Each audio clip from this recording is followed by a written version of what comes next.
Time to talk baseball.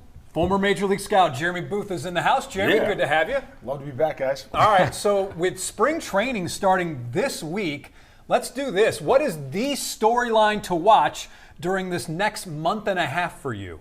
For me, it's the rookie depth. I mean, you're talking about behind the plate, Martin Maldonado and a couple of rookies. You're talking about you have the middle infield and maybe David Hensley behind that. Where are we going to find our veteran experience depth? And with that, if somebody goes down or doesn't perform, you're going to have some concerns how you're going to fill that. So for me, the depth and how these guys adapt to full-time major league roles, one way or the other, is what I'm going to be paying attention to. I'm going to watch starting rotation. That's been the story the last couple of years, right? Okay, Fromber, Lance McCullers, Christian Javier. You're not going to yo-yo back and forth now. You're paying $21 million a season. So you've got Luis Garcia. You got others. Hunter Jose Brown. Urquidy. Looked good his last performance, as we remember. Hunter Brown. How's that going to shake out? That's my big question. I hope Ryan Presley's not a story. Pitching in the World Baseball Classic, I don't think that's a good idea. But anyway, I hope he's not. Something doesn't happen to him. My storyline is much like your storylines, but they're combining the two. Okay. I'm going to say just injuries. You know, I'm going to be very interesting to see. It's going to be very interesting to see what kind of injuries. Hopefully they don't have any because of the lack of depth and all the rookies that I think this team really needs to come out of spring training healthy, because everyone's gunning for them and you want everybody working at full capacity, especially with the World Baseball Classic going on as well. You cheated off of my notes. Really? Yeah. Is that what you were thinking? Yes. Injuries. Yes, I'm going to go with injuries, but I think combine injuries with, I hate to use an NBA term, load management when it comes to the World Baseball Classic. We've already seen conversations about this during Astros Fan Fest. Dusty Baker was talking about how he's going to use his guys that were in the Classic, that are going to be in the Classic. I like the World Baseball Classic. I don't know about timing of it. I don't know how you make a tournament like that work. But, Jason, you're right. I think injuries are a big concern. And if this team stays healthy the whole year and everything goes fine, I don't think anybody's going to beat them. Yeah. I don't see your paper here. Is it here? Or was it upstairs? You just read my mind. You're that good. And this team, this Astros team, is much like past Astros teams.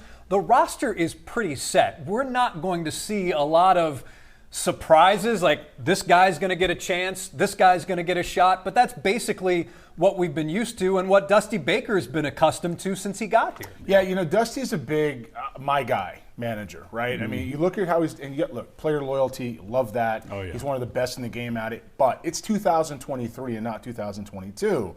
Alex Bregman's got injury history. Jose Altuve now has an injury history. You've got Brantley, who has injury history. Alvarez, injury history. Martin Maldonado is not 2017, 18, 19 Maldonado. There's different things to move around, and I hope the gut feel works out. Everybody's got to stay healthy, or you're going to be relying on too many rookies in any given situation, which you never want to see in any club. And that's not a negative on one rookie or the other. Too many means no wins, because they're not used to performing in these types of situations. Yeah, I don't think we're going to see a breakout Jeremy Pena type season from a young kid, but man, if that happens, that would be incredible. That would lock up another World Series championship. Yeah, I mean, I think, too, for this team, you mentioned the starting rotation, and I think, the guys at the back end of that rotation have had some success, but it's about maintaining that success. Christian Javier obviously has the stuff. That's why he got the big contract. But Luis Garcia is very up and down. Jose Urquidy, up and down. So it's all about consistency on the back end of that rotation. If they don't have that consistency, things get a little more interesting. Now, the offense can make up for it because the roster and the lineup is pretty much set. But there are those what-ifs with that rotation. And, of course, nothing short of the World Series. That is the expectation for this season. But what about individuals? We're checking in on mystery players. Projections from Baseball Reference when Sports Extra continues. All right. And then all right. So now we're going to do... calling the rotation, by the way. That scares the hell out of me. What's that? What, the back end of it? Rotation. Yeah, I agree. No depth whatsoever. None. All right, ready? Here we go. Wait, hold on. They're going 5-man rotation or 6? Well, probably 5 out of the shoot. I mean, 5 out of the shoot. They went 6 because of Verlander's situation, I would think, last year. Rich Harden been saying this for years. Anyway. 5, 4. Nothing short of the Fall Classic. That is the expectation around Houston for these Astros. But what about individual players? Based on projections from Baseball Reference, let's take a look at some mystery guys. Up first, this pitcher. This pitcher is predicted to have an 8-6 record, 3.12 ERA, 156 strikeouts in 130 innings. Is this Christian Javier, Lance McCullers Jr., or Hunter Brown? The projection from baseballreference.com for 2023. Your guess. So I'm going to give you a process elimination. Hunter Brown hasn't pitched that many innings in the season yet at any level, so I'm not going to say it. He's out. Christian Javier has to pitch in the front of the rotation, especially with that money and where he fits in depth, so he's out. That is Lance McCullers for me in pitching in the 5 spot. Well, I can tell you this. That was Christian Javier's Wow. Reference.com projections. Really? That is very light because light. if that's what we get from Christian Javier, it's not going to be good. Well, I just think the strikeout numbers alone are going to be more, just the stuff that he's got. I mean, I don't know.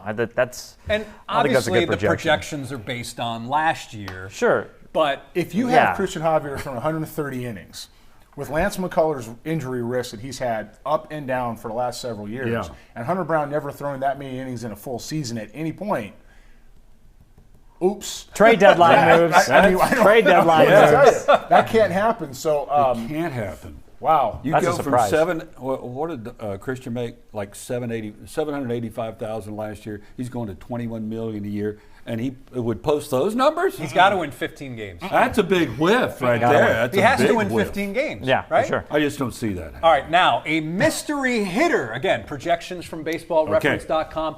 251 batting average, 325. 413 on base percentage and slugging percentage, not in that order.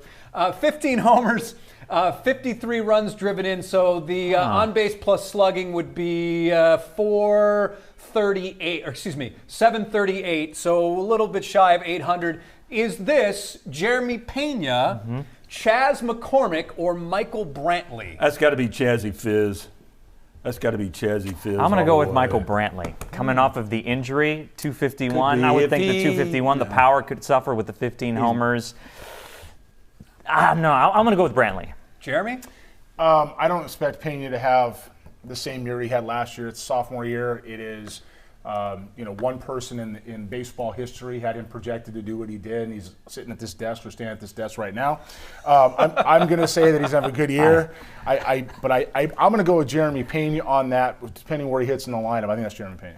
And the winner is Matt Musil. These are Chas McCormick's projected numbers. Shoot, that'll be a good year for Chaz. Right? Exactly. Wow. Man, that's a success. That's a starting center fielder for this team. Exactly. Absolutely. Yeah. Yep. An all-star? Yeah, it's an all-star, depending on, especially with the average and the home runs. That type of production with what he's going to do defensively. I mean, there's guys that have made all-star games with lesser stats. Mike Zunino made the all-star game a couple years ago, hitting almost just 200. Isn't it amazing? It's all about timely hits, too, when they come and all that. When you say what he does defensively, you're saying he's a plus defender, right? A year ago, no one thought this guy would be a plus defender, right? And Chazzy Fizz kept saying, well, just give me a chance. Yeah. Give me a chance. I can run pretty well. I'm happy for him. All the guys that have really kind of stood out, I'm happy for him. Because he's really kind of carved his own. I will give the Astros scouting department some credit on this one because of where they got him. I mean, the guy's been better than some guys in the first round, and not too often can you do that. That's one of the picks they pulled out in the last decade or so of questionable early picks at the top of the draft. This one's been pretty good. Yeah. This Stay on topic, Jeremy. The instincts that Chas McCormick has are big separators for him. So if he does that, that's the Astros guys would love it. All right. We talk a lot about the draft on the Extra Bases podcast. You can get that where you download your podcast. So that's baseball talk as we get ready for spring training. Jeremy, thanks for being on Sports Extra. Thanks for having me, guys.